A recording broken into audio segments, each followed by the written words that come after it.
What's up, ladies and gentlemen? Hey, Roo the Guru, aka Hey Roo the Guru, aka Soccer God. Hey, man, I'm back on these maps, and let me sharpen my pencil.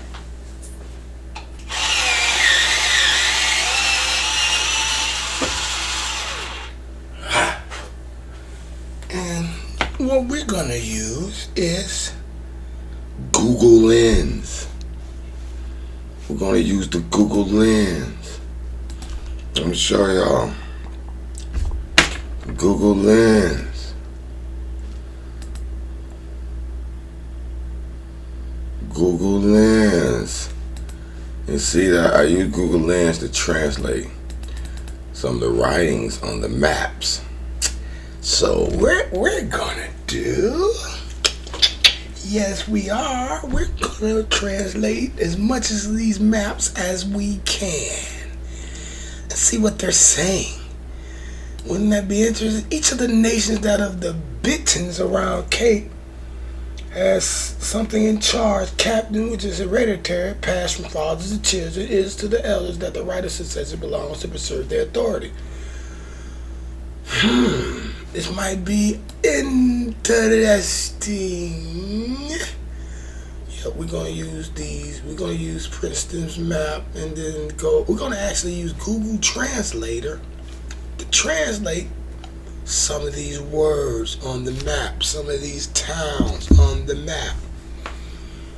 And Unyameza and Unyamezi. Hold on.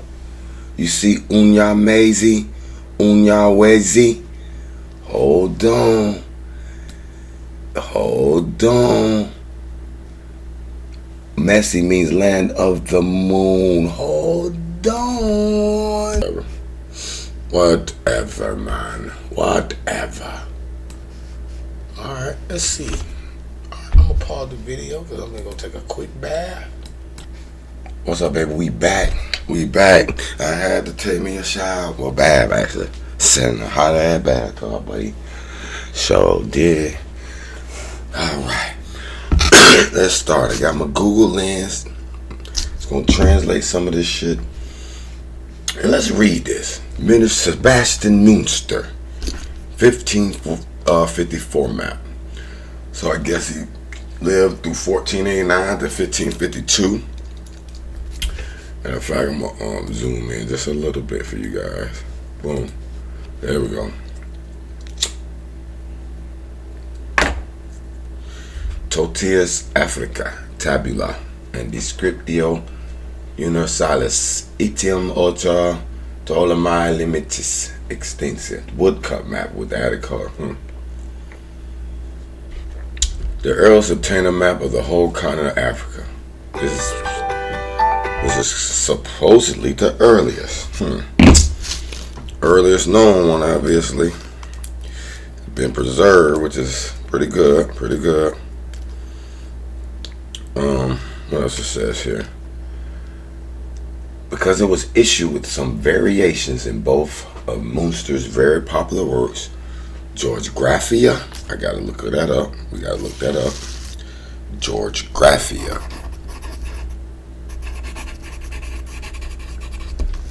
And Cosmographia. I gotta look that up. This is research, man. I know it's a painstaking process. The map is difficult. Let me write a year so that'll help me search. Because I want to find other sources than this Princeton source too. I've seen other sources. I can't remember exactly where they're at, but we're going to find them today. The map is difficult to date precisely. Münster was professor of Hebrew at Heidelberg and then at Bessel. Heidelberg to my dogs in soccer. So I do got to look up Hebrew at Heidelberg. I got to look up professor of Hebrew because I'm thinking it didn't list. It didn't exist, but maybe it did exist. There's no denying Hebrew exists. But where is this from? and then Basel. This is in Germany somewhere. Wait a minute, where's Basel? Because it's a soccer team. Hold on, y'all. I'm sorry. I gotta look it up. That's one thing about research. It sometimes sends you on tangents. Let me look at it. Basel, Switzerland. That's who it was. Okay. Switzerland. So he been in Switzerland, huh? Presumably. I mean, I ain't sure 100% is the same Basel, but presumably. Oh, my mic is recording loud enough. Man, let me check mic check, because sometimes the mic go down on me. I don't know why I do that. Let me check, y'all. Sorry. Okay, that volume is all. Let me check my settings. Let me check my settings here. Sound.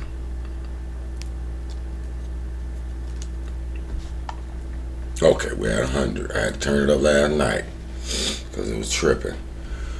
He settled in 1529, later died of a plague. In 1500, huh? I wonder, you know what? I'm going to look that up too. How did Sebastian Munster die?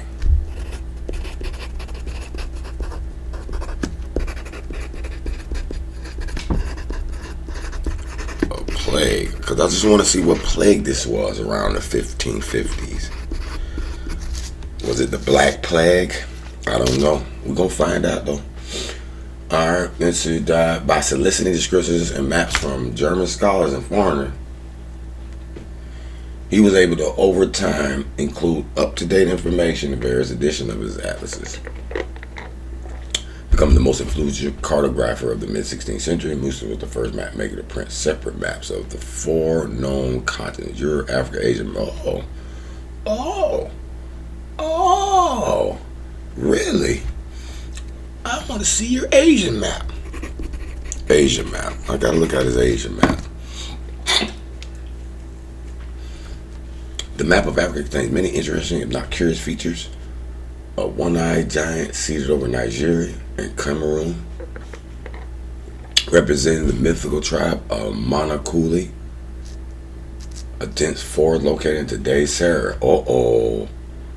I remember my boy kept saying, it's desert. It's desert. It's desert. It's desert land. But right here it's saying there's a mythical tribe of the Monokuli. I gotta look up that. Tribe of Monokuli.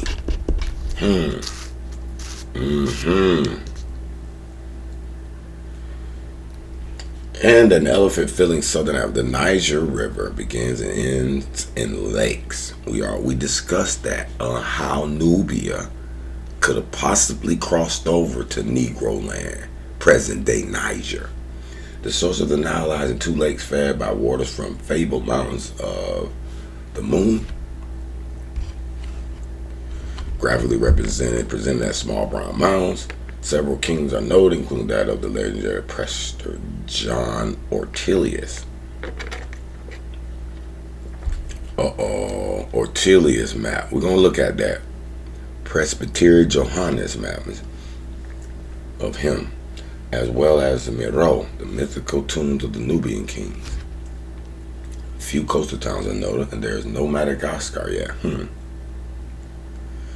A simplified caravel similar to those used by the Portuguese and Columbus sails off the southern coast. One of the intriguing aspects of this map is the loop of the Senegal River, which is shown entering the ocean, today's Gulf of Guinea. Actually, this is true route of the Niger River, but that fact would not be confirmed until the Lander Brothers expedition in 1830. Strangely, this loop disappeared from subsequent maps of Africa for the next 200 years. Interesting. The text in the large cartouche offers rudimentary itinerary for sale for Lusitania, Calicut of India, describing a route which essentially avoids Africa. Interesting. Let's look at the map. All right. Notice how Barbaria is all the way at the top left corner. Barbaria. What does Barbaria mean, though? Let's try the Hausa language. See if it. Barbarian. What is it? Barbarous. What does barbarous mean? Does it mean the same thing? Let me see. In English. Barbarous, Hausa. Latin. See dictionary. Yeah, let's see it.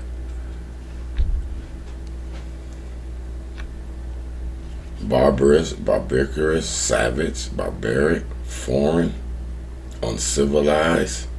Oh, okay. I could jump with that. I could jump with that. So they're trying to say this part right here is kind of uncivilized. But Mari, what is Mari? Where is this at? All right, I'm gonna name some of these. I'm gonna write down some of these names of these areas. Mari. I want to know what the hell is Mari. Garafi. Right here. Budezer. I gotta look up Budezer. Who is Budezer?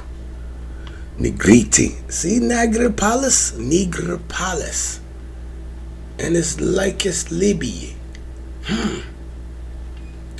Nubia, right here. Egypt, the Nile. And then look how it loops. Ethiopia. Libya is all the way down here. So if this is the forest area that you're speaking of, it's not desert. It's not all desert. It might have dried up recently. Kotia. What is Kotia? This town right here. It's a castle right here. So Monokuli. Notice how this is right on the west coast of where our so-called black slaves came from. Monokuli, huh? Interesting. Extremities, meaning they haven't even been down here that much. It's the extreme part of Africa. Interesting. Now I'm going to take a picture of this with my Google Lens and see what it's going to tell us. Hold on, put my translator. Where's my translator app? There we go. Google Lens.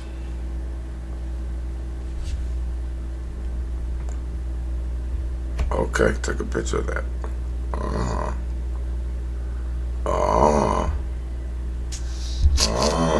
Let me download this. Let me save it.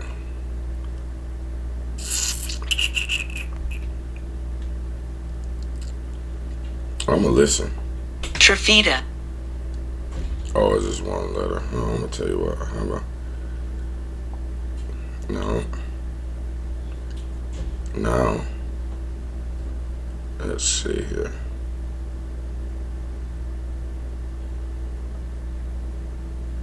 Hold on. I got the picture, but I'm trying to read it. Translate. Let's read it.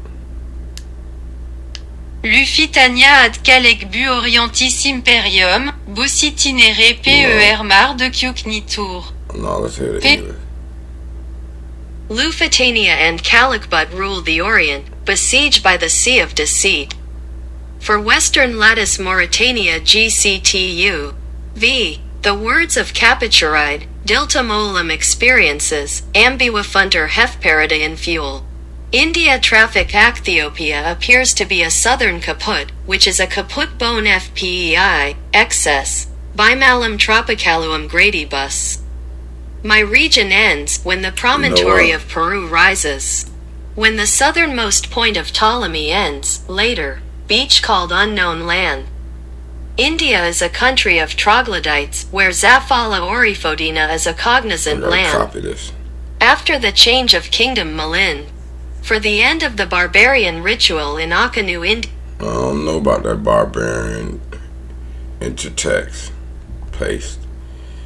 And translate from English. Nope. Translate from, nope. I want to translate from French. I want to translate that from Latin. Yes. Let me find the Latin tongue here. There we go.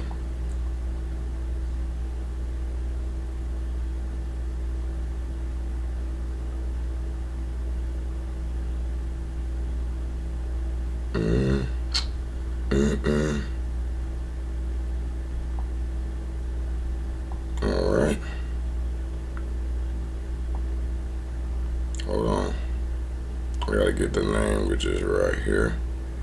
Latin.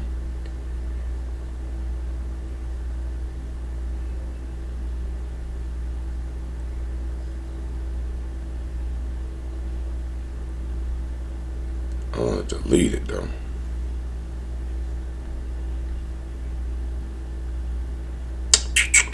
Hold on.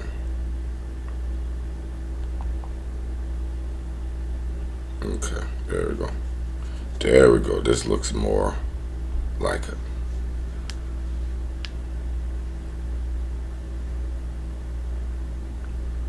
Come on. Lusitania and Calicbut reign in the east. They lay siege to the sea by treachery. On the western side of Mauritania GCTU, 6. The words of Capituride, learned by his experiences, are ambiguified by Hefperidean fuel. The trade of India seems to be the southern capital of Ethiopia, which is the capital of the OSFPEI, a nuisance, Bimalam Tropicalue steppes. My region ends when the promontory of Peruvia rises, with the south of Ptolemy behind. The unknown shore is called land. India is the land of the troglodytes, where Zavala is the golden land of knowledge. After the change of the kingdom of Malind, because of the end of the barbaric rites in Akanu Indio, Calicut suffered. I don't know. But anyway, it did give me some words I want to hear. I want to know who are the troglodytes and Zavala. That's what I want to know. So we're going to look those words up later as we looking at these maps here.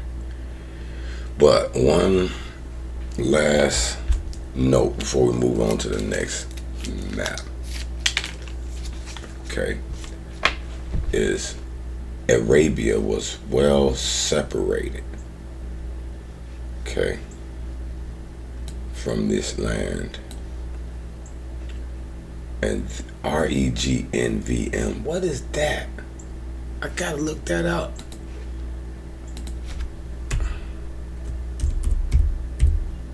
Hold on. REGNVM. In English, what it would mean? Rain. Okay, it means rain. Rain inhabited. Rain de Salem. Okay, are these kings? Habits and day. Salem. They reign, apparently. Honoric. Sedes pre. Ohan. Reign Melinde. Might be some kings or something. We're gonna look that up though. Oh, I'm on point. Again, notice how Barbaria is way up here. Also, Niger's up here. Libya's down here. Ethiopia is more towards the west. It's going to get a shift over. Okay. Monokuli. Supposedly the one-eyed giant here. Interesting. Interesting. The next map is Abraham Ortelius. In 1527 to 1598, so he kind of lived during this time of the other guy we just got finished going over. everybody.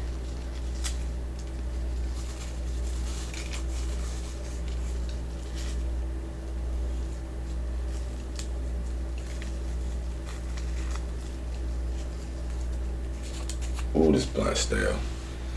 Alright, Artilius Abraham 1527-1598. Africa Tabula Nua. Copper plate map with added color. A copper plate. That's interesting.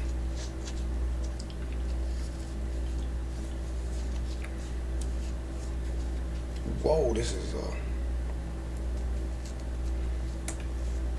a tough blunt here. We're rolling us a blunt, man. Sorry, Charlie.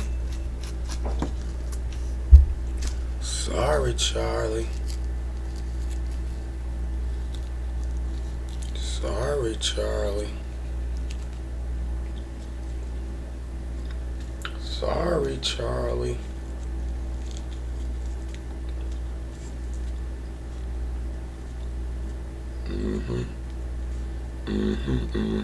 Little mini reference.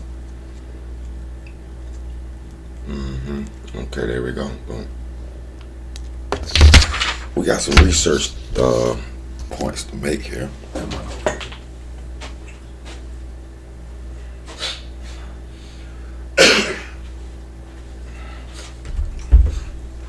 All right,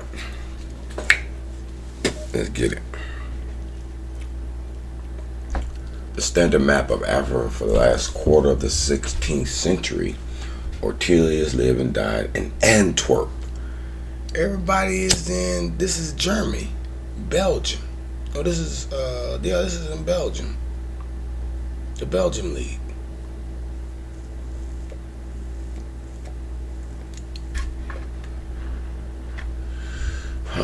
Where he had a book selling business. He traveled to many of the great book fairs, established contacts with literati in many countries, collected maps, and became an authority in historical cartography.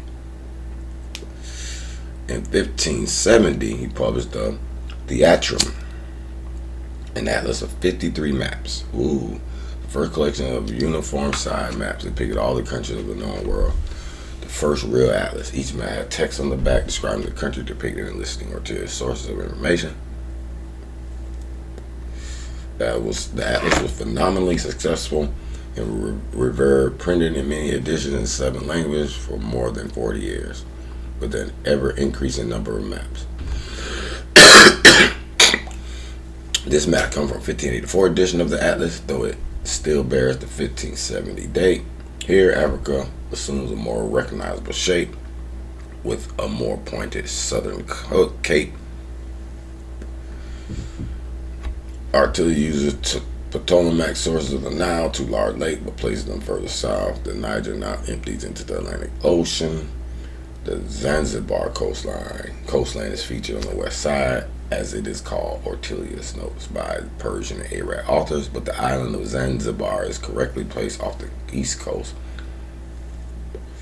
Madagascar appears, as do the place names of numerous towns along the coast and in the interior, although large empty spaces begin to dominate there. No animal or plant line is indicated, but the oceans contain swordfish and whales. 3 ships in the lower right are caught in the smoke of battle. Beautifully designed and engraved, the map represents a high mark of the 16th century mapmaking. Alrighty. This does look pretty nice. Pretty nice looking map. Let's look at it now. Alright, Barbaria is still up here. Cool. Barcha. Probably something similar to Barbaria. And then you go down to Nubia. Okay. I kind of want to see what that means. See if my camera can pick up that.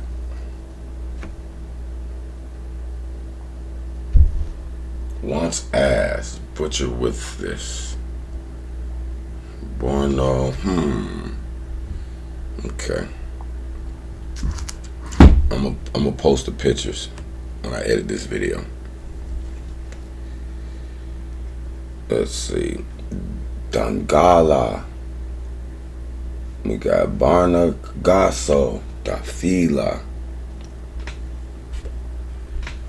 Negriti, RVM, Regio, the black man region. Pretty much what that means. It's interesting. You got a lot of little waterway entries here. Tombouctou, Tombouctou. Sound kind of like Timbuktu.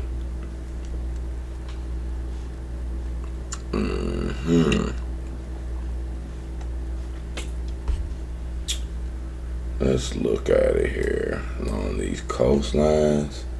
There go Madagascar. This is no longer extremities. And this river here apparently got traveled down because we got a few little landmarks here named. Ooh, they think, can we get to this lake? Interesting. Today's Africa is more dried up than this. I don't see this many branches of the river. Maybe I haven't looked at it. We're gonna compare it. I want to compare this map with, they go to the lake crossing from Nubia into Negroland here. Right here. Interesting.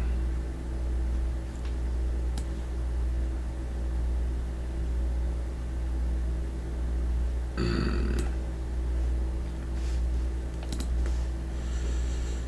1664 map. William Johnson Blow. One of the most decorative and popular of all early maps of Africa from the golden age of Dutch map making.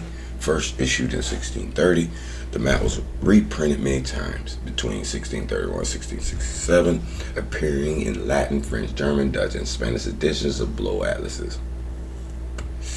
The map and atlases of the Blow family business carried on after William's death by sons Cornelius and Joan marked the epitome of fine engraving and coloring, elaborate cartouches and pictorial detail, and fine calligraphy.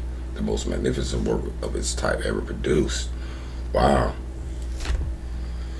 In the format called Carte a Figures, this appealing map contains overviews of presumably the major cities and trading ports of Africa at the time: Tangier and Guaita, Morocco, Tunis, Tunisia, Alexandria and Cairo, Mozambique, seaport of Mozambique, Elmina, Ghana, site of the largest and most spectacular castle in Africa built by the Portuguese, they say. Wait a minute. Ghana site of the largest and it was built by the Portuguese? I don't know about that one, cuz I gotta look into that. We're gonna check that castle out. And Grand Canary Islands, okay. You got exotic animals and all that, so on and so forth. Let's look at it now. Interesting, these depiction of these. Let's look at these people. Roki, he look Arabic to me. Okay. He's still like Greek drawing, but painted black. I can understand. That's how they draw. That's their art style. Can't be mad at them. Interesting. Got some sea dragons. I guess they see flying sea fish. That's interesting. Now, if you look at Michael Levin's work about making these creatures grow whatever they want them to grow, then you start looking at these creatures as not so far-fetched. Okay. We got Barbaria still up here now. We got Sarah. Okay. We recognize that as a tribe, one of the tribes of the ancient Kemet family. Nubia. See this Nubia, this lake that allows them to interact. Although this is a mountain region here. Now you can see the mountains stop in a big lake here, and then you could cross into these regions. Do they got a color code on here? Oh, they got the different cities. Tanger, interesting. Nice city of Tanger. Sita. Vita Servinia. Algeria. Tunisia. Oh, it's a little fort here. Then it's a lake and another fort, and then it goes to the town, which is kind of cool. Alexandria, we know about Alexandria. Alcaire, I don't know. Mozambique. And Canaria.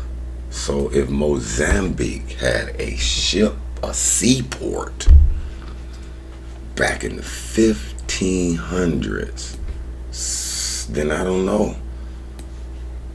Maybe Africa wasn't as uncivilized as they want to say. Okay. Now, as we know today, the rainforest in South America has still tribes that live indigenous without technology. So I'm pretty sure they came across Africa where there were still tribes that didn't want to advance. They didn't want to build civilization, so to speak. And when I say civilization, I mean the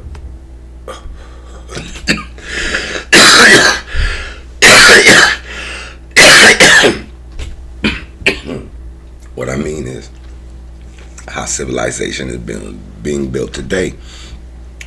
Industrialized civilization, in a sense. Here's the Congo. And it's interesting, though, how South Africa, I guess, is separated by this mountain region here. And that's one of the reasons. Oh, we see Zafala again. Look at Zafala.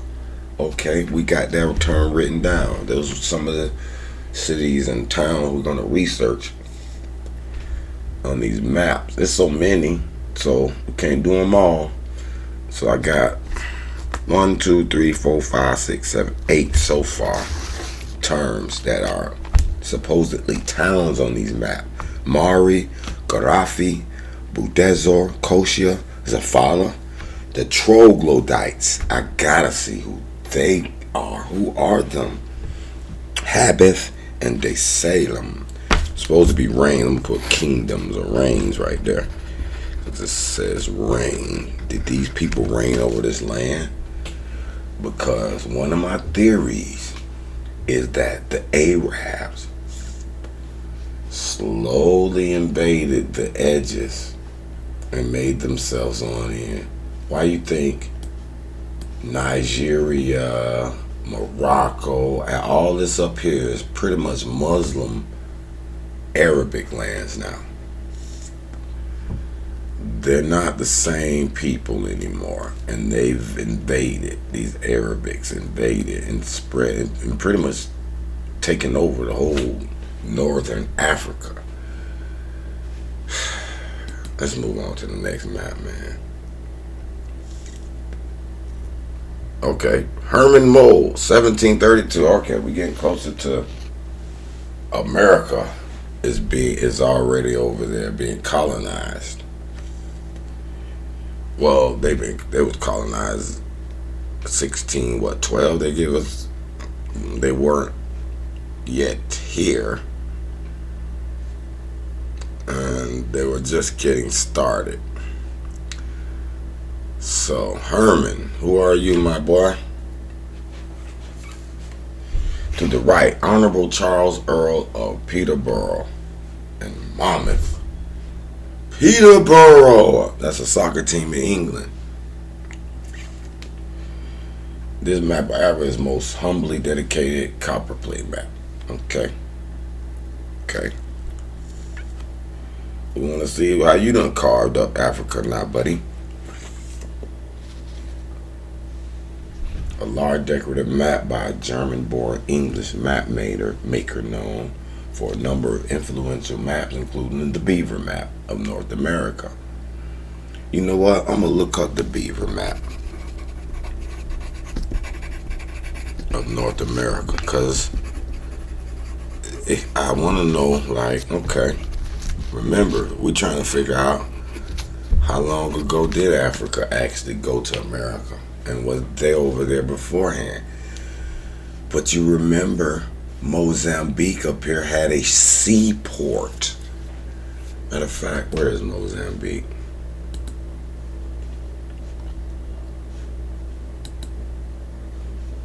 Mozambique. Should be over here somewhere, right?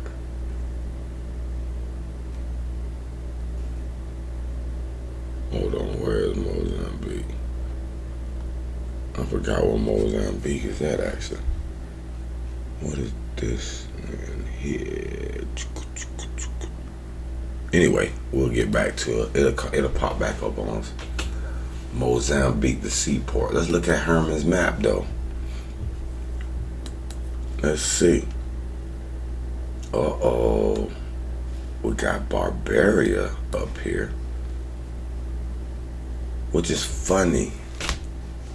This is funny to me. Why would you call Algeria Barbaria now? It was over here where Morocco was. But now that Morocco is pretty much Muslim land. Now, I'm not sure how Muslim it is right now in 1710. Not out the top of my head.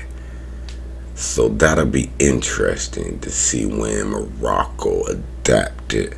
Matter of fact, I gotta write that down because that's gonna explain why maybe they moved Barbaria, which was right here in Morocco, over to the right in Algeria, which they pretty much, to me, the same country. If you look at them, they look like the same Muslim lands, the same Arabic invaded lands, Morocco and Algeria. But we, Libya, Carthage, Cannibal, all that came out of these areas. But now they're being labeled as barbaric. Barbaric? Is that because they're downgrading us because they were a little bit mad at the fact we almost defeated them? Hannibal, Carthage, almost defeats Rome from these very areas. But now these Europeans come here and label it Barbaria. I don't know. It's now interesting enough. Beledugrid. I don't know who that is and what that is. This is a new section that's been divvied up. It's blue, highlighted in blue and very detailed and separated. It's separated quite distinctively from Morocco, formerly Barbaria, and now the new Barbaria is distinctively separated, and from Tunisia. We just saw the port of Tunisia. They well known. They mingle with these people well. And then we got Tripoli. Remember, there's going to be a map, and soon I'm going to show you where explorers believe they can go to the start in Tripoli and go down. I believe it was. We're gonna get to that story. Remember Tripoli, this river, and there was a myth that this river can get all the way down to Negroland or Nigeria. Okay. Now, notice over here now. This is called the Desert of Barca. Okay. Now, clearly, they've differentiated desert from Barbaria, which we believe this to be desert. But they don't have no desert written on here. I don't know why it's gold. Do we have a color code? No, he does not have a color code apparently. So we're not sure. Oh, wait a minute, maybe the prospect of Cape Hope. Oh, he's got a label. We're gonna look at that, but we don't know really what these colors represent, but they represent something because it got gold, gold, gold, gold, gold, gold, gold. But then you got this color. It's like a brown. This color and this color. Morocco. Why would Morocco and a country all the way down here and over here have the same color coding? I'm gonna have to read some more information about this map. The pink. We got the pink. We got the pink of Guinea. The pink over here. Abyssinia. But we're gonna know this. And then you got Ethiopia. Country is wholly unknown to the Europeans. That's blue. But this is not truly Ethiopia. Present-day Ethiopia is, I believe, over here. Over here. We're gonna look at this. But I gotta go back and read something here. See if they give us a color coding. Alright. There's a large decorative map by this German-born English maker known for a number of influential maps. We already read about his beaver map. We're going to look that up. The dedicatee Charles Mordaunt was a nobleman and military leader, commander of the English campaign in Spain in 1705. Now, he dedicated that to him. And I got to look him up. And why is he so dedicated? We want to dedicate to this guy. Okay, we're going to find out what we dedicated. Dedicated. 1508 to 1735. Noble military commander of the English campaign.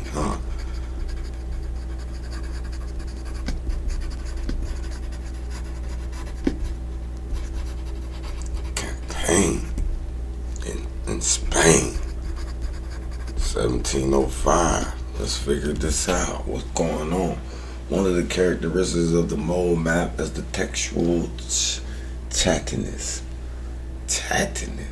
Here, for example, above Guinea, he writes, I am credibly informed that ye country about 100 leagues north of the coast of Guinea is inhabited by white men.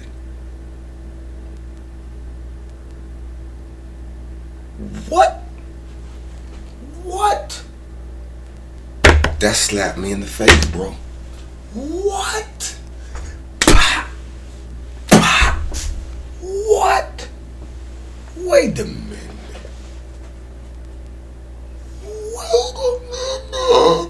Oh my God. I didn't see this. See, this is why I know people ain't reading. Because I'm not reading. I looked over this shit 100 times. No, I ain't gonna say 100 times. Exaggerating. But over this little journey Cute Butter channel, they forced me to dig deep. I love it. And I'm gonna give credit to Truth Story. And I rock with him. Even though he kinda intellectually slew you with subtle precision and little what they call it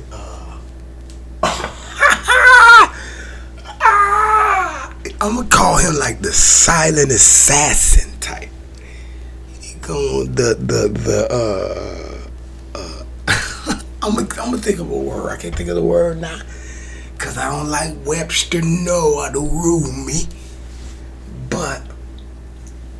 I don't think anybody really realized what this is saying. And we finna reread this. He says, I am credibly informed that ye country, about 100 leagues north of the Coast of Guinea, is inhabited by white men, or at least a different kind of people from the blacks, who wear clothes and have ye use of letters make silk, and that some of them keep the Christian Sabbath. What? This got to be the Ethiopians in the Ethiopian Bible. That's just my first belief. Because Q out there, and everything happens for a reason, and I'm on this journey for a reason. He made a turn. He said, I'm going back to my Rastafarian Catholics. I said, what does that mean? And the first thing that came in my mind was Ethiopia and their beliefs in Christianity and them holding on to the Roman rulership that spread in their society. And they want to write it in their manner. They like, no, we gonna make this all black. They got it wrong. We love their little story of Jesus the Savior and so on and so forth. We love that. We love it. But we gonna make it black. And that's what Ethiopia did. Okay? And some of them kept the Christian Sabbath. Why you think the Rastafarians talk about the Sabbath day? And they are Christians, but on a different scope. One wonders if Moll is attempting to promote the region by saying to allay fears that there are no doubt educated, productive Christians living there. So he's trying to stop the fear of Africa and this barbaric concept and say, no, our white people have moved here already. There's white people that have been living here for probably since the Roman time, probably since the BC era, and probably since the early AD era, the Council of Nicaea and so on and so forth. They've been living amongst the black people for a long time. So this racism, I don't want to say it seems to be new, because I still could point it out in the Bible. But it's supporting it being new, a new idea. Hold on, let me keep reading it. He shows the best course for sailing from Great Britain to the East Indies in the spring and fall. Follow the dots, as well as the general directions of winds in the months in which they prevail. Grain, ivory, gold, and slave coasts are clearly identified for commercial interests. In Moll's construction, the Niger originates in Borno Lake, possibly a reference to today's Lake Chad. The sources of the Blue Nile are evident, but the White Nile is completely absent. The mountains of the moon here, Luna Mountains, from the southern boundary of a vast Ethiopia, is a country that is wholly unknown to Europeans. Many of Moll's territories are different from Blue's in shape and scope, as if to promote an English presence on the continent and to show that it can be protected. What you mean protected? What you mean it can be protected? You see that concept, mindset? He's trying to say, hey man, we can protect it. What you mean, y'all protect it? These people, black people live here. And we've been living here for a long time. You even forgot your own white people came to live amongst us.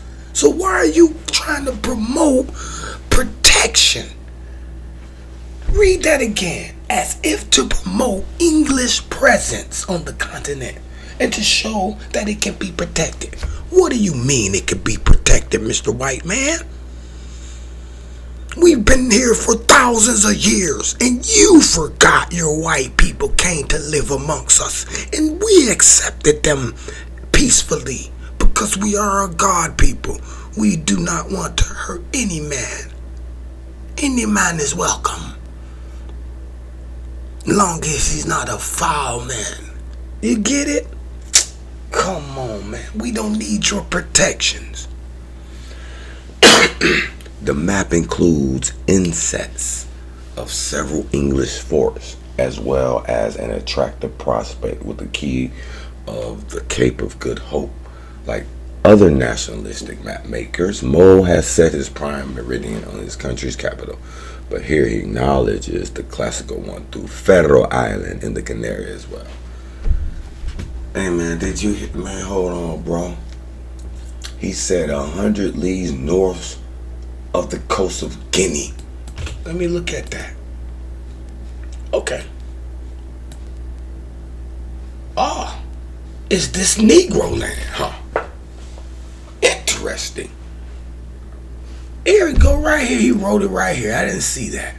So it's right here on the map. So it's in our face. That's embarrassing to me now. I'm embarrassed. It's right in my face. I am credited for that. Ye country are about 100 leagues north of the coast. So right here, he's saying white people is living here. That to me makes sense because these white people talking to their families from Spain. And remember, he dedicated this to Charles Mordaunt, commander of the English campaign in Spain. So if he's in league with this Navy commander, it will be easy for this to really be an enemy post out. Like they living amongst, hey man, it's some of these black people that live kind of freely. We can kidnap a few of them, put them on but they're very strong. Kidnap a few of these kids, women and children, and ship them right on out of here. Especially if this lake and this river truly goes all the way out to the coast. If that is true, then we can't deny. It's gonna be hard to deny that they stole some of the blacks from this West African region, and some of them are Nubians because Nubians crossed over. Some of them are Kemetic because they crossed over. Some of them are a different type of black because the whites were mingling with these people and lived amongst these people for quite some time. And we know that got to be true because Ethiopia still holds on to the Christian beliefs that was passed down by the Ptolemies in the early BC AD era. So it's making a little clear sense here. I mean, if they're gonna have what they call that now is a new thing now, human trafficking. It's amazing how that particular topic, phenomena, is a huge thing now. But I'm looking like I'm uncovering a plot of human trafficking by these white people, disguised as discovery and exploration. This is not discovery. This is not exploration. Yeah, sure, you will discover new parts of this area that you haven't been, but you've been to a lot of these places, and you've already set up a coup to human traffic to build your new world. Now, it doesn't take away that we had these ports already. we had several seaports, as you can see. Let's go back to this map here. I'm sorry. As you can see, Tanger had a seaport. Alger, Tunis, Mozambique, even the islands of Canaria already had seaports. So you gonna tell me we didn't already go across to America? You gotta be kidding me. And hold on, I got laughed at by my compadre who I said I rock with, true story. When I said Columbus Diaries said they found boats of Guinea off the coast of America, and they wanted to see if it was true. Now, based on what we've just seen and hearing and read so far, how can we deny it? We can't necessarily, it's 100% fact. I agree. I'm like 80, 90%. I feel 80 or 90% like Guinea was in America. The Guinea coast, the Gold Coast, they was already over here. You don't think these boys master boatery before these white people who took them a while to even map this land? You don't think that, man? No, because you believe they were Barbaria. That's why. You believe they were Barbaria. But this is proving that they weren't Barbaria, because you're moving these lands around and you're not calling them all desert, and you're claiming that your white man lived here amongst these people and you want to protect them. There's no fear from these people. It is civilized here. Wow. That's exactly what you're saying, sir. Yeah, this is the Congo. Of course it's unknown. It is a thick, dense forest region. Of course. Of course. Of course. Manamo Asamanfo. Let's get it, man. Hold on, let's see what Johann Matthias Haas has to say. Now I got to read this shit, because I did not know. Hold on, it's one more thing I wanted to read. I said, oh, they got this stuff written here. They got it written here. You better read some of this stuff, boy. It was something I saw I wanted to read. Oh, right here. It is said that in this country are to be seen of ruins of many Christian churches. Ooh. And is that why it sailed down here to Ethiopia? The Rastafarian Catholics, that Q Butter called them. Ooh. But what we know is that was the invasion, and they stripped the sun god Ra. They tried to erase Kemet and Kemet and Knessu and Khanit, and spread their Christianity all the way down to Nubia.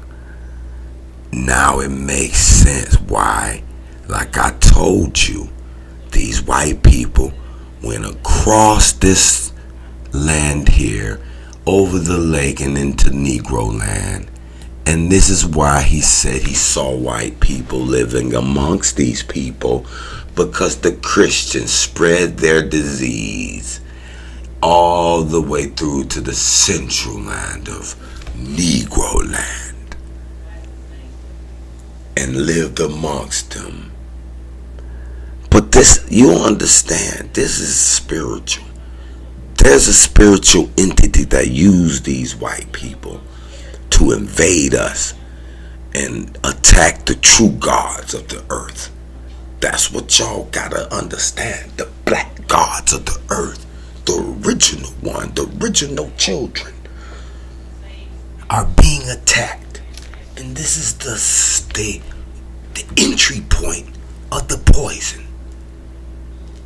From Arabia through Egypt, conquering Egypt finally, and spreading it on down the Nile to Nubia.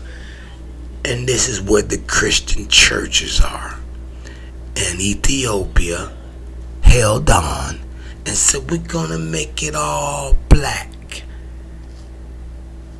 Oh my goodness.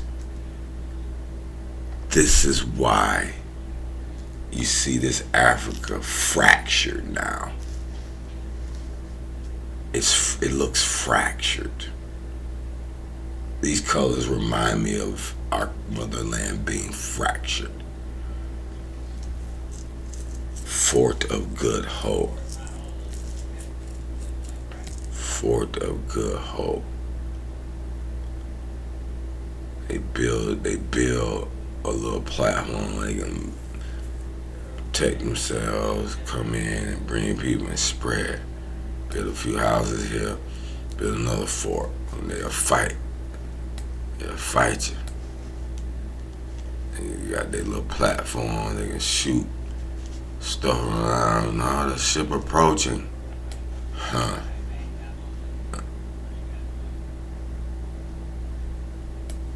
Sugar Loaf. James Mount or Lion's Rump. Fort of Good Hope. Castle Good Hope. Mascarenhas, or the English Forest. Marites. We got soccer teams I bet on over there. I like the Madagascars. The Comoro Islands. This is well seen. They just go through the Red Sea, come out here, and then come on out here, and they can get to wherever they want to go. And this way, sail along the coast. It's not that hard, looks like. Other than being able just to know how to sail in a boat anyway. Angola, look at Angola. Congo. See, they all this is well known. Gambia, Senegal. Where's this castle he talked about, matter of fact? That was supposedly built by the Portuguese.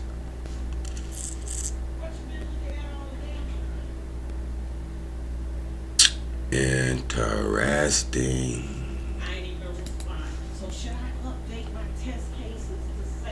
Back to John Matthias.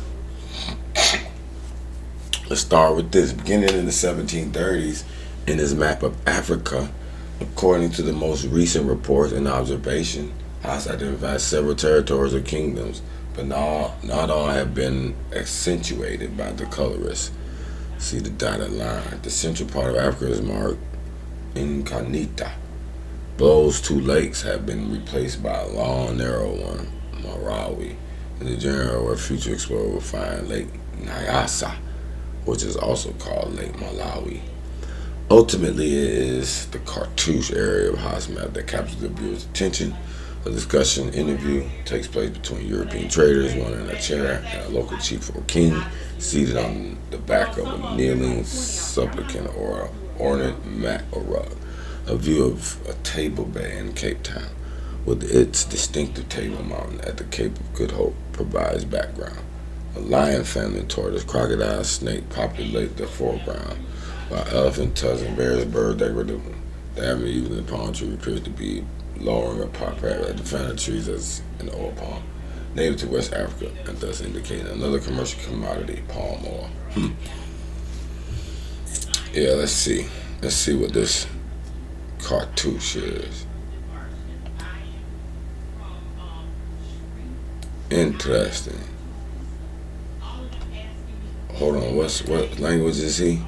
He is Johann Mathis is German. He's German.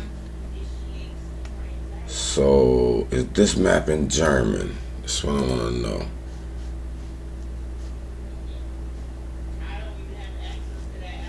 Let me see if they can detect. Take a photo. Okay. That like it did something now. Hold on.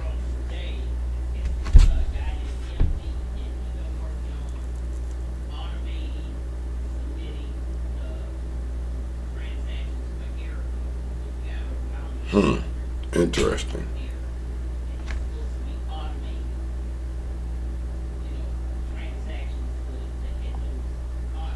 I'm gonna send that to my email so I have a copy of it. Thank you. Send it to me email. Hold on, I gotta do another picture.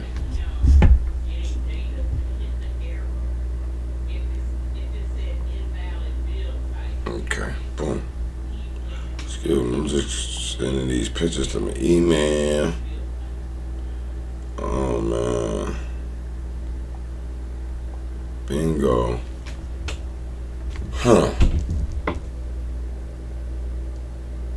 Having a little discussion over here. And they just hanging. They like, damn, look at the little mama in her little orange dress. I need white people.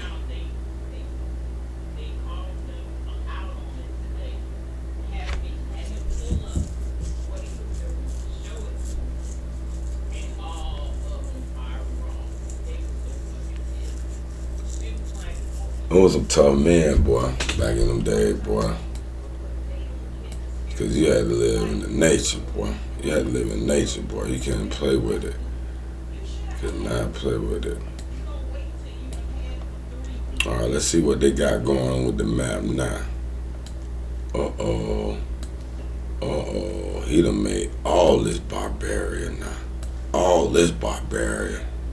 Is Africa drying up over the next 100 years or something?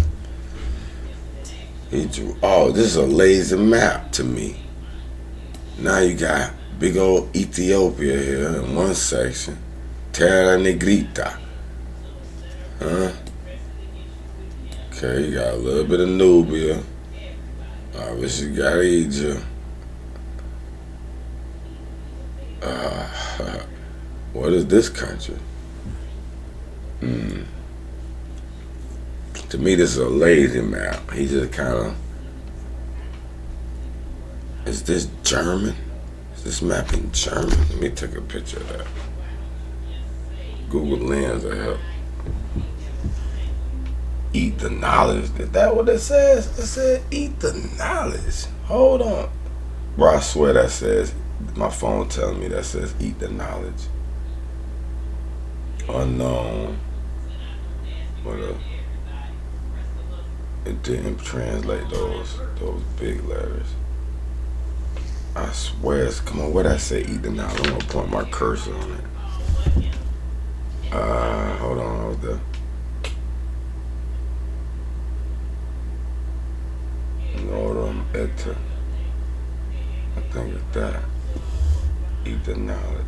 Right up under Gigara Gala. Yeah, that's eat the knowledge. That says eat the knowledge according to my phone. What? I don't understand that. Anyway, I don't even like this map. It's kind of cheap and... Anyway, let's go to 1787. Is this the map that I like? No, that's not it. Look at that. Okay, boom, boom, boom, boom. Alright, whatever. 1787. Now this don't have no detail on it.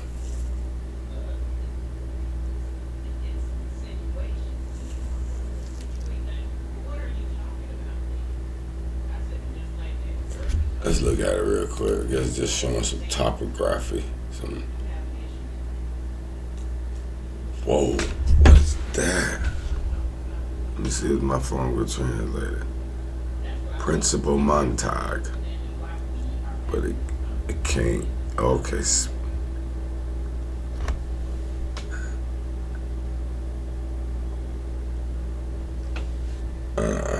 It's not translating that because that's in cursive or something. Must be. Okay, let me see if I can do it now.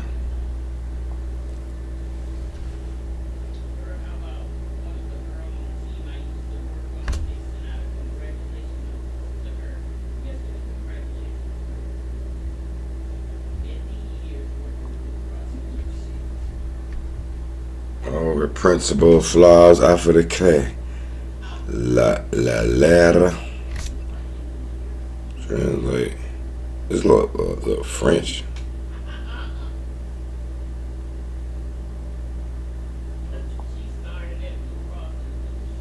Okay. So according to this, phone translators say, we flow from 4 main rivers in Africa, namely the Sil, the Niger, the Lair, and the Lambezi or Kwama. The latter flows in the country of the Kafirs, the Lair in the Congo, and the Mill in Abyssinia and in Egypt. The Mit crosses everything this are from the north to the south, passes through Nubia, and will take its source in Abyssinia at RDE Gojam around the 12th of latitude. Danville has cast doubts on this discovery of the sources of the Nile and believes himself justified and admit the ancient opinion which places them at the mountains of the moon. His feeling seems most probable if it is true that the White River is a greater plume than that which comes from Abyssinia. But by the way in which he expresses himself, he does not seem certain. And even the name of Abavul Prayer of the waters, which he grants to be to the branch which extends into Abyssinic, would seem to prove the opposite. From the north to the south, in approximately 30 degrees of latitude up to approximately some degrees. If it comes cut off, I can't read that. I didn't get quite the picture of the word on that. If it comes from the mountains of the moon, then its source is 5 or 6 degrees from the Lyon. It receives in its course the R Blanche. So this looked like he's just discussing ideas on where these rivers lead to, pretty much. So the Nile, where does it go all the way down here? Does it go to the mountain of the moon? They're really trying to map out these rivers to know exactly how to traverse this continent. This is them really, truly trying to study how to get there. Alright, boom. Seaward of scales on of the skin of the belly is Apis. It devours everything it encounters, men, and kills. One can only go up the Nile in boats up to a certain distance at very cataracts, which block Pafaj and Tro to the west of the mill, under the 29th degree, fourth something of latitude. The Loris, which has about 60th of a circuit, others say 15. It is reported that the act done by the ones whose name it bears to unload the eye of its sail when the overflow was too considerable, under the 30 degrees, minus 35, something. This is some type of way they're writing these longitudes and coordinates. This is a certain little script they got going on. Have stepped. Damn, I gotta put. Okay, there I can. Okay, woo, my eyes is bad, but let me see where we have it. Stereotyped side whose cooked wax is only 20 or 25.1. In Abyssinia, there's an L, very considered and filled with several small islands. A lake, I guess that is what the L is.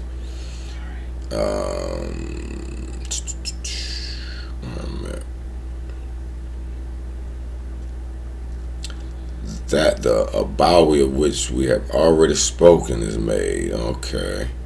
The second considered fleet of Africa is the Viger, which waters Nigritia. Mr. Danville, okay, see? That's saying these waters dump off into Nigritia, Negroland.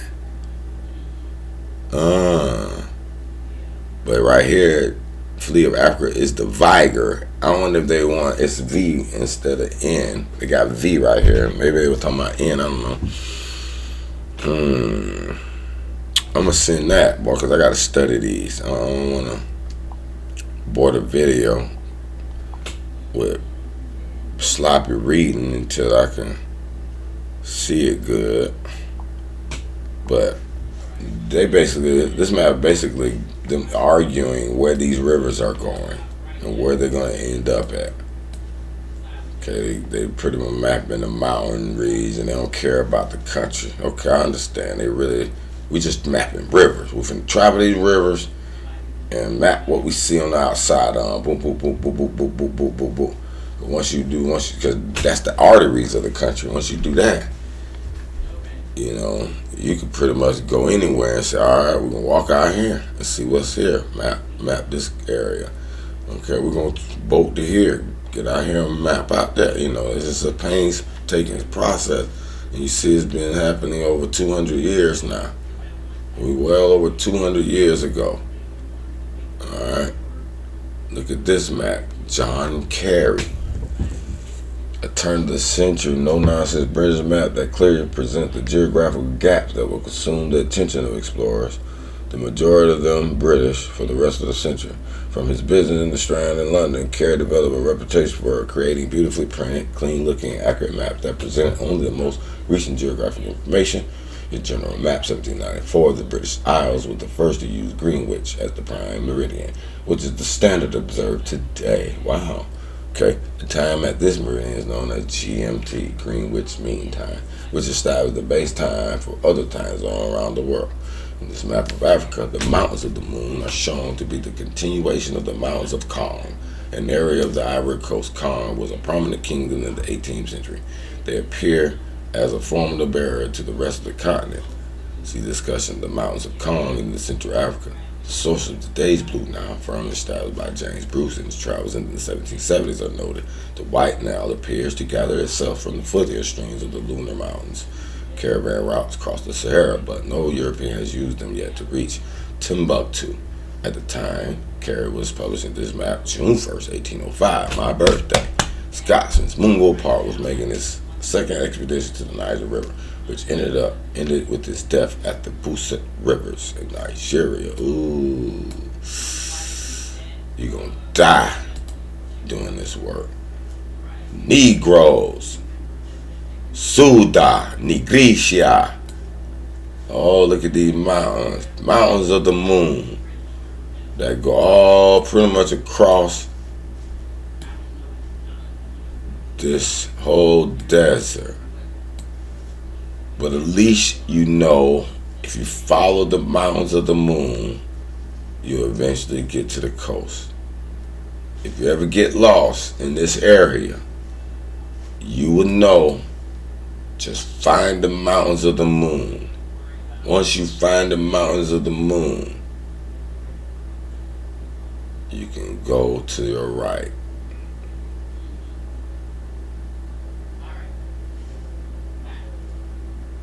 You can go any direction, and any direction will lead you to civilization. But I think you will want to go to this way because it's closer. But interesting here.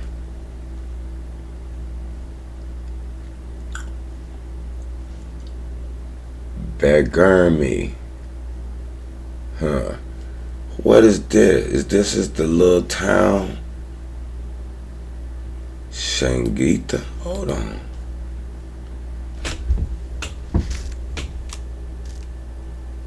Let me see what that say, man. I got the. Hold on, no.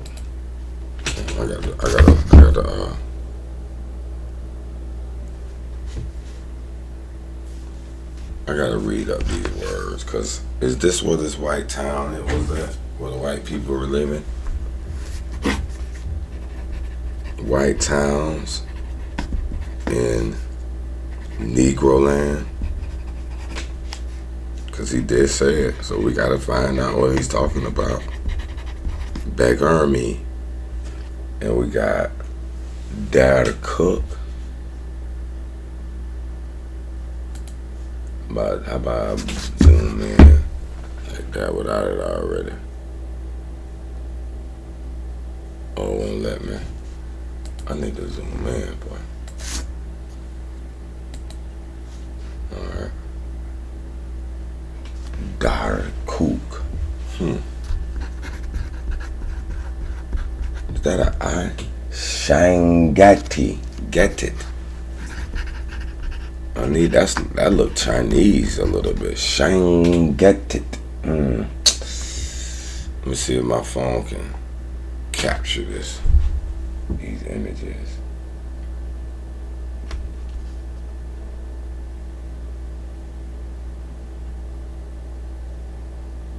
Dirty say hard. Durly. Kooky. That do say kooky. What is this word though? I'm trying to get this word.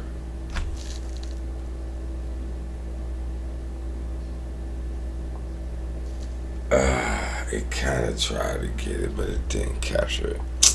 I'm gonna have to write that down. Is it Shane Geittit? Burgle. Who's Burgle? Water. This will make me want to know though. Like for real, for real.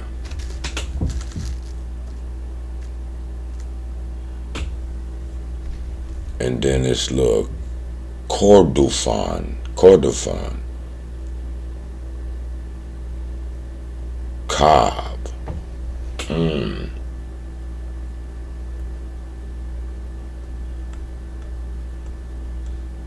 The copper mines of Fertit. See, they got copper mines right at the foothills of this moon, huh? Copper mines of Fertit.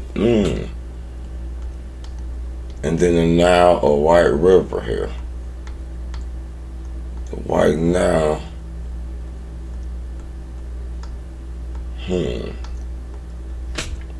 Well, I want to also see this Lake Chad area.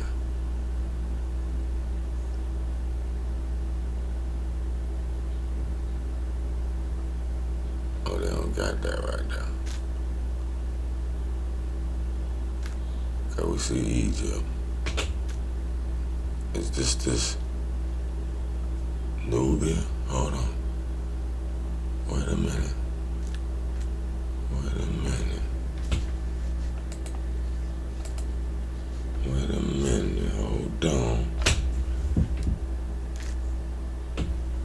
Hold on. I need to see something real quick. Okay, this is the lake right here. This is it, yeah. This is the lake. Where I'm telling you the Nubians crossed over. What I don't see though is the mountains. There's supposed to be some mountains going like up and down this area here.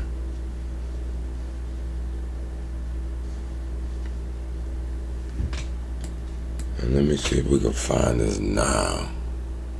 Why Nile? Oh yeah, it's going all the way to Egypt. From Egypt, come around, hit that left or that right, and you going down to the mountain of the moon. However, you go straight. If you go straight,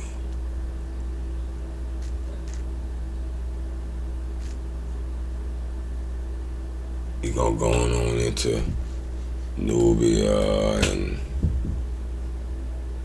well, Nubia is where the crack goes at, where the split of the Nile happens, and you can go into Negroland, or you can go down here. Kingdom of Gidgiri. They're trying to say that there's a little area that can be traversed here.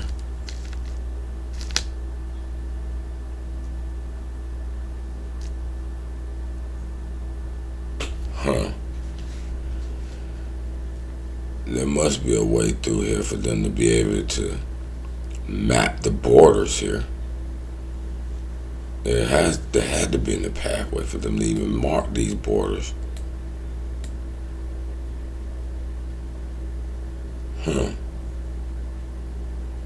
Interesting, my friend. Interesting. That's interesting. Bornu. Who is Bornu though? Cause I think that's a new name. I gotta go back and look now. I don't remember Bornu. Cuckoo. That sound African. But Bornu? Marafina. I'm just trying to figure out where this white town would have settled at. The Niger or Joliba. See, it's Niger going all the way down. Niger going up here. Niger coming all the way down through here. And it's meeting these other mountain range where the mountain of the moons come and just collide into one mesh. But it is apparent that once you get down here in this area, you can go east and west pretty easily. The only big obstacles is the mountain of the moon. You can't really get up in here. You have to probably go on this one little pathway, and then that's why they know this kingdom of Gengedi. They still know it's a kingdom there. But they probably were like, we're not finna travel there, we're finna go back through here to the east, because we know to the east we get back to the sea. We don't know what's gonna go down there, so we're not gonna go down there right now, these current mappers. But, and obviously they got some of the information from other maps. That's interesting. John Tallis. Okay, now this is some more mountainous. Oh, they got some interesting concepts about this mountain passageway now. Steel engraved map issued to coincide with the Great Expedition of 1851 in London. Tallis Atlas was regarded as the tour de force of the map maker's art, scientific in intent but visually attractive. One of the most decorative atlases of the 19th century, the maps were drawn and engraved by John Rapkin, and the vignettes were created and engraved by various prominent artists and illustrators.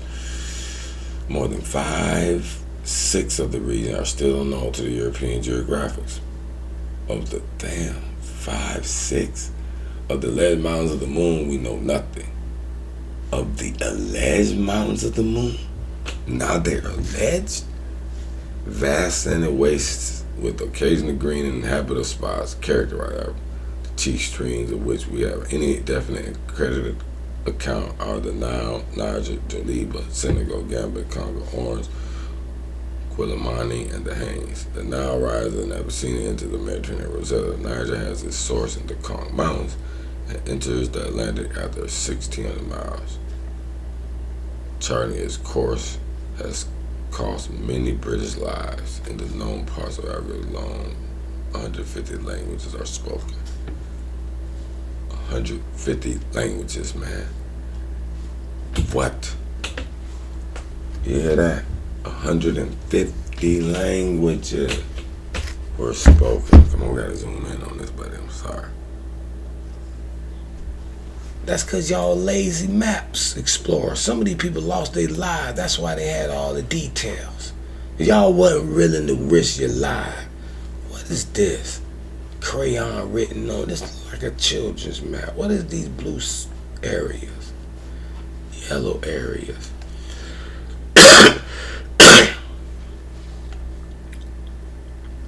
This is terrible.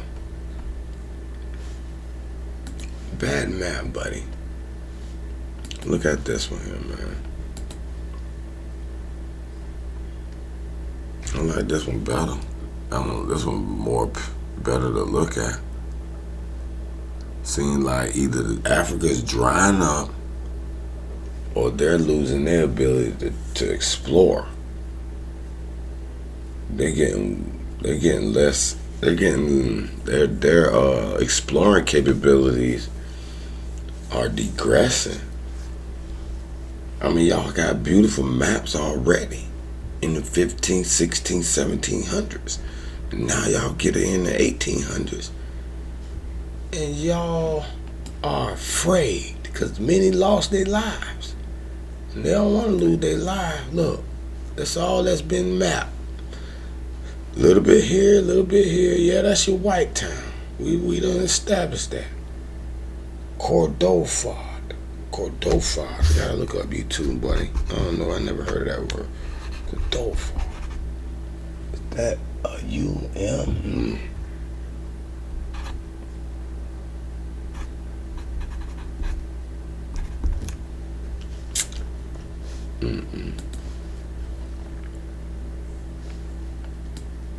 Just looking at it now. Okay, let's look a lot more.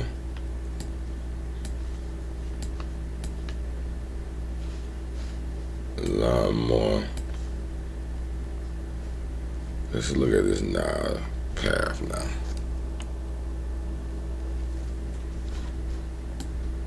Alright, boom. Khartoum. Kordofan. Okay, that was an N. I see now. Kordofan. Darfur.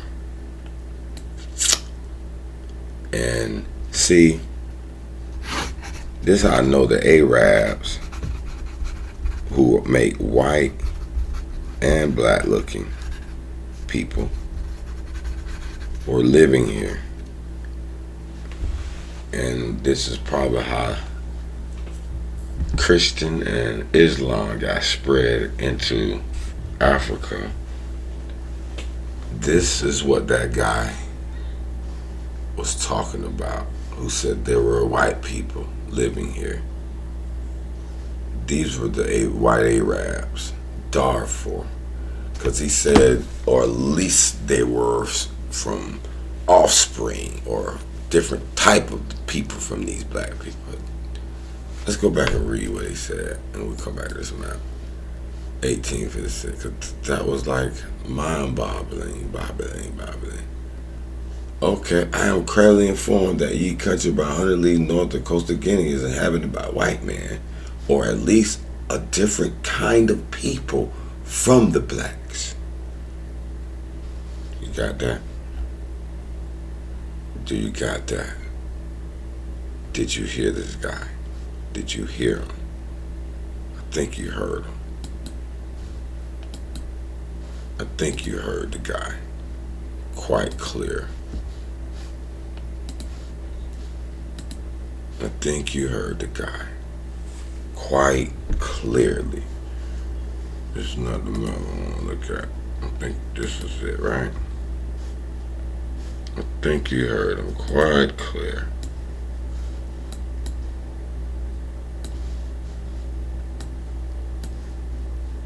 Door 4.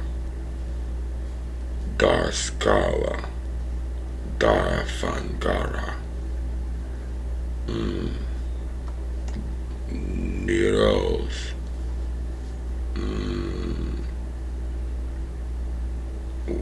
Where's these mountain of the moon?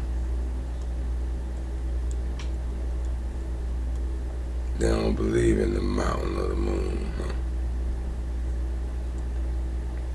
Lake Darquesme, huh? We found that lake, huh?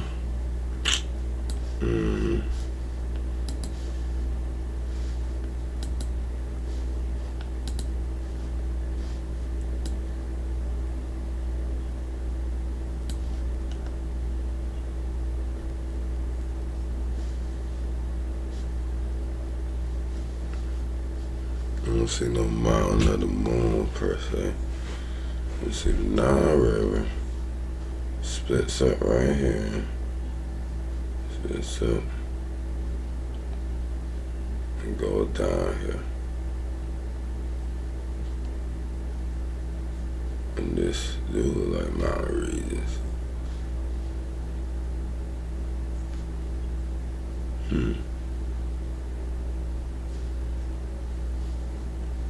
Sudan. Now it's called Sudan, huh?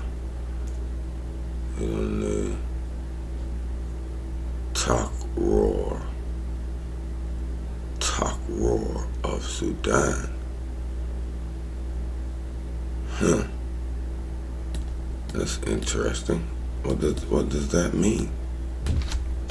Talk roar of Sudan. See, this is the Muslim invasion I'm looking at. It's looking kind of suspect to me, man. Gulf of Guinea. See, I just want to know, what does Guinea mean? I gotta look up Guinea, because this word has been on Africa map ever since day one. What does Guinea mean?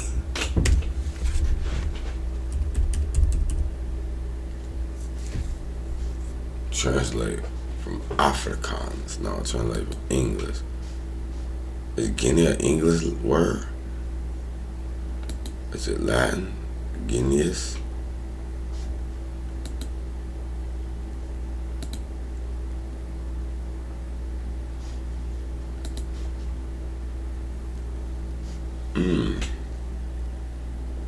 Guinea.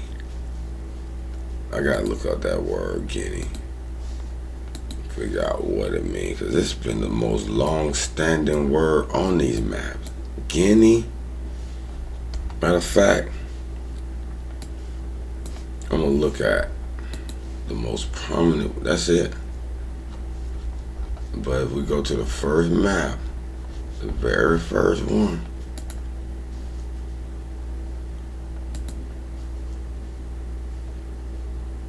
Oh, you didn't have Guinea then. Guinea. You did have Geneva. Nubia. Libya. Barbaria. How they had these names? And then the Europeans started wanting to erase the names and put their own new names. It's apparent how, as you get to this 1800s maps, all of a sudden they trying to erase all these names, as if they can't even explore the Africa no more. Man, they gotta stop they playing. Like, this map is more detailed than some of the 18th century map. They knew about this split off, boom. Now they did make this go a little further down than they do. They knew about this lake. And they got these mountain passes, but it's interesting. They even know about Lake Kwesi, this Kwesi Lake, on the first map, on the 1584 Artilius map. Come on, man. How's this one more? Barbaria. They even got some of the animals. Guinea. Benin. It still got Benin today. So why, Farah. Oh, okay, that's what I want to know. Nubia. And they got this lake right here. Ambia and Cantera. Hold on, because I want to see if any evidence of these white people here now.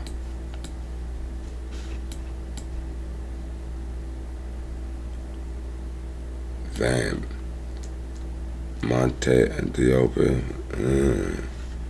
And my phone can. I don't know what language that is, but we're gonna see if that can. This line. Amarema, Ethiopia. Let me try. I think this is. I don't know what language this is. Let me try. My dog is asking me not to shut this video down in a minute. He pacing back and forth, looking crazy. In Amara Minde, Ethiopia, the fly of the immigrants are detained by something. It says,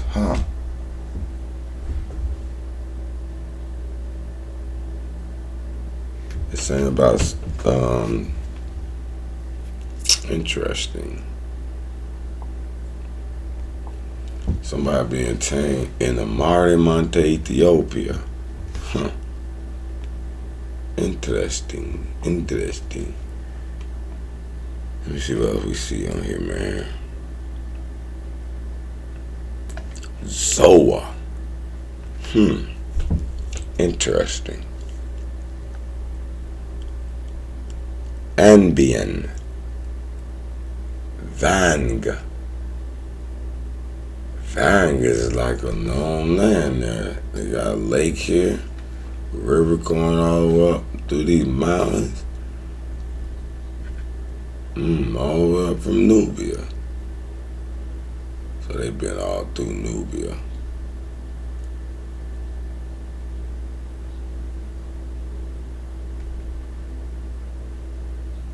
Let's see what you're saying about Nubia.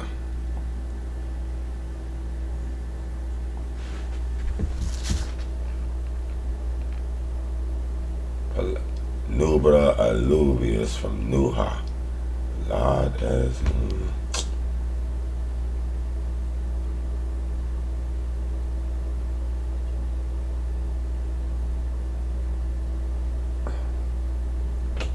take a picture.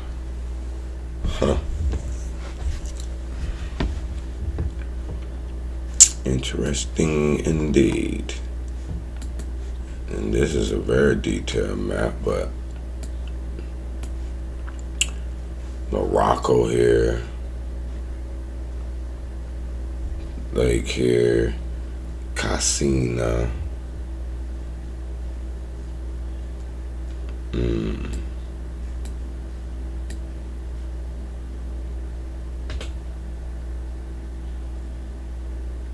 Oh, that's the one where he said the white people were living. Well, I'm pretty sure they probably even came from this side and came up and moved in there. That ain't even hard to believe.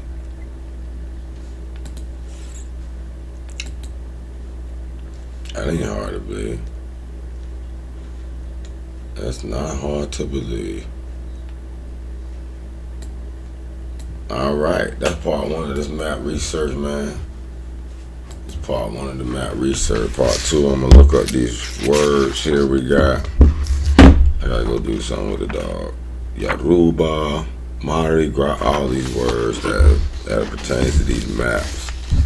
I do want to look up also Charles Mordaunt, the commander of the English campaign in Spain. What is association with this guy who made the Beaver map?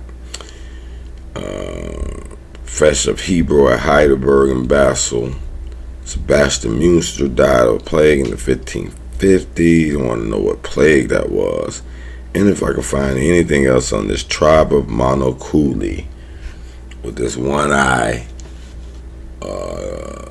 being. Because I've seen that theme on movies and stuff. So, just want to know where they got it from. Adios, amigos. Heru the Guru. Out.